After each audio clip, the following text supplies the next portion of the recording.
মৃত্যুর আগে ছেলে হত্যার বিচার দেখে যেতে চান জুলাই অভ্যুত্থানে রংপুরের প্রথম শহীদ আবু সাইদের বাবা। আজ আন্তর্জাতিক অপরাধ ট্রাইব্যুনালে ছেলে হত্যার মামলার প্রথম সাক্ষী হিসেবে দেয়া সাক্ষ্যে তিনি এমন দাবি জানান। বিচারপতি নজরুল ইসলাম চৌধুরী নেতৃত্বাধীন 3 সদস্যের ট্রাইব্যুনালে আজ সাক্ষ্য গ্রহণ করা হয়। রিপোর্টে আরও জানাচ্ছেন হাসান জাভেদ। 2024 সালের ছাত্র জনতার আন্দোলনে 16 জুলাই রংপুরে প্রথম শহীদ হন বেগম রোকেয়া বিশ্ববিদ্যালয়ের শিক্ষার্থী আবু সাইদ।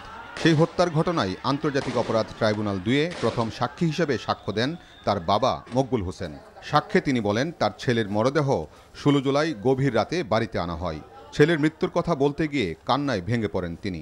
উনি যেটা বলছেন যে ওনার ছেলের গোসল করার সময় দেখতে গেছিলেন বা একবার ওনাকে 1 মিনিটের মতো দেখতে দেওয়া হয়েছে, তারপর ওনাকে সরিয়ে নেওয়া হয়েছে। লাশ 3টার পরে নিয়ে আসা হয়েছে। প্রথমে লাশ দিতে চায়নি, পরবর্তীতে লাশ আসার পরে প্রশাসন অর্থাৎ পুলিশ এবং ইউনো সহ অন্যান্যরা তাকে রাত্রেই দাফন করার জন্য চাপ সৃষ্টি করেছিল, এটা জানিয়েছেন উনি। আবু সাইদ মেধাবী ছাত্র ছিল।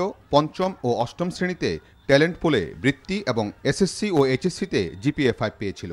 এমনকি সে টিউশনি করে লেখাপড়ার খরচ চালাতো উল্লেখ করে তার পিতা বলেন, ছেলে পড়াশোনা শেষ করে বড় চাকরি করবে সেটা তার আশা ছিল। এখন তার হবে না, কিন্তু অন্তত ছেলে হত্যার বিচার তিনি দেখে যেতে চান। যখন উনি শুনেছেন যে তার সন্তানকে গুলি করে প্রকাশ্য দিবালোকে হত্যা করা হয়েছে, তখন ওনার মাথায় আকাশ ভেঙে পড়েছে।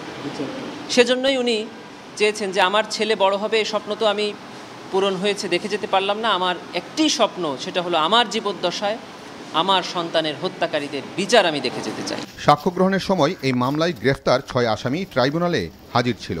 আর বেগম রোকেয়া বিশ্ববিদ্যালয়ের সাবেক ভিসি হাসিবুর রশিদ সহ 24 আসামি পলাতক রয়েছেন। Hasan Javed, NTV news, Dhaka. Bundle থাকলে প্রতি সেনমানিতে টাকা বাঁচবে। বিকাশ সেনমানি বান্ডেল কিনে জিতুন প্রতি লেনদেনে।